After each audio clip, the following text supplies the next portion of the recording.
Any other members wishing to speak to the bill? The honourable member for Calgary Shaw. Thank you, Madam Speaker. So in the last couple of days, it's been interesting to watch the attention that this bill has garnered. And while I was away on business, one of the first things that I saw, one of the first feeds that I saw, and that was a tweet from my predecessor, the member for Calgary Shaw, Jeff Wilson, who said, "I hope that members don't blindly follow their leader on Bill 24. Use your voice and your votes to strike a balance.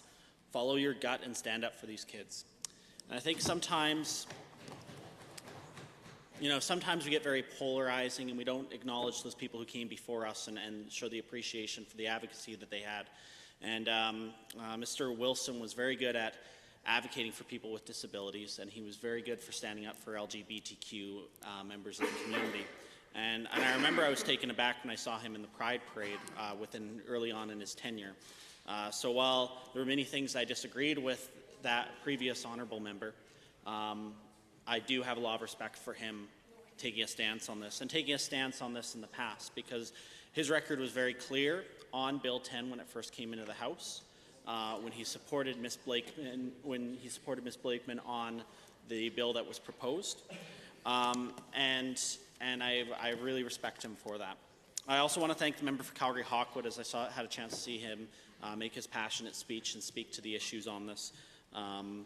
And it's great to have a young individual who's grown up dealing with coming out and now in a leadership role, which really stands with the other members from the LGBTQ community who sit here as honourable members as well. It was interesting. This last Pride Parade, I proudly walked it with my 3 kids. And my son, who's 9, is starting to understand what it is to be gay and what it is to be part of the LGBTQ community. So he asked me why I was walking in the Pride Parade and why I was walking with them. And I said, for a time, our governments and the Legislative Assembly has done many great things. But unfortunately, there's a lot of shame that does exist in this building. And it's things like how the Legislative Assembly supported residential schools in the past. And it's how in the past, compulsory sterilization was also supported in this chamber. And for a time, and unfortunately it wasn't that long ago, not supporting LGBTQ individuals was supported in this chamber. And as a member of this Legislative Assembly, it is important for us to recognize the faults of the previous members and our history. We all own that. And it's important for us to stand up for rights of all Albertans. And that was why we marched in that Pride Parade in that time. And we'll continue to support it. And I always wanted to make sure that my kids knew that this was something that we supported. So ever since my son Alex was 2 years old, we would always go and watch the Pride Parade together. And so the one thing I've always said that's the biggest shame about being an MLA is that I don't get to watch the Pride Parade because I have to be in the Pride Parade. Because I always enjoyed watching the Pride Parade. So maybe that day will come. Who knows when it will be. But nonetheless, I want to reflect to my parents. And my parents, I remember when I was a kid, and we just started to find out what it was like to be, someone being gay was. It was a very contentious time, and people were shamed for coming out. But my mom, who was very progressive, who was a woman who refused to change her name when she got married in the 70s, which was another bone of contention, said, "I do have gay friends, Graham, but I am not going to tell you who they are because it is not my business to out them." I also don't want you to treat them any differently. And until you're old enough, I want you to recognize that they are individuals and they have the rights that everyone else does. And that's something that really resonated for a long time. And we're now entering this world where my son can see a man who loves another man or a woman who loves another woman and treats them no differently. And unfortunately, when I was growing up, that was not the case. And so we've made many strides, but we also have to recognize that the work is not done and that there are people who are young, who are feeling marginalized, who are concerned about this. And I reflect back to when I was a student in high school in 2004. One of the main reasons why I remember getting polarized about this was, I would say, an ad hoc GSA that existed. And you know what? This is almost going to sound like a flashback to a Glee episode, but it was my drama society. My drama society at school was basically an ad hoc GSA. And my drama teacher was almost that teacher facilitator. So while we made performances and we built sets and we did the drama festivals, it was an environment in which individuals felt comfortable enough to say who they were. And it was an environment in which we all felt comfortable enough to be allies. So it didn't matter if you were gay or lesbian or bi or straight. Everyone felt included in this environment. But I can also tell you that there were many students who were in that drama society who came out to us, but could not come out at home. One was an exchange student from Mexico, and he could not come out until he came to Canada. And it was funny because we were talking, I think, about Sven Robinson, because we also were very politically engaged. And he said, "Who's that?" And I said, "He was the first openly gay MP." And that was when he came out. When he found out that we had a politician who was openly gay, he said, I'm gay. And it was remarkable to see that we created this environment where he felt comfortable. And I was taken aback to see that. There were individuals I knew who, if they told their parents, would be kicked out on the streets. And so it was an environment in which that teacher, had he told the parents, would have put that student in a very vulnerable position. But in any other normal circumstance or any other normal environment, those parents loved that child. And I can't make any assumptions to why they were informed of this one nuance, this one little thing of their child, that if they found out, they would kick their child out on the street. But it was a situation in which we created an environment to help people feel informed. And it was a situation in which our teacher could have that conversation. So there were individuals who came out to us first and then found a way to come out to their family. And, I want to thank the late Mr. Rick Job, who I was taken aback when he passed away in 2007. Because the number of lives that he positively impacted by creating an environment in which it was safe to be who you were, and create an environment in which we were all allies, was tremendous.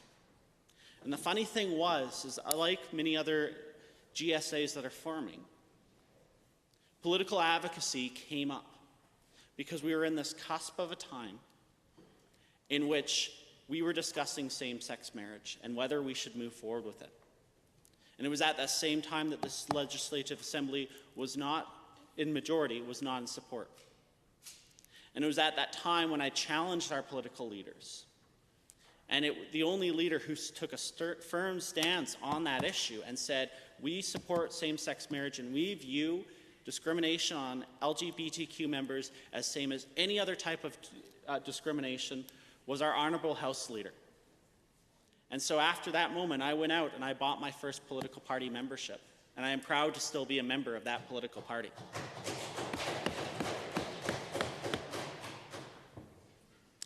And it's interesting as well, because as an employer who hires many youth, I've had many situations in which someone has come to me with a personal issue where they cannot come to their parents, but they are seeking guidance.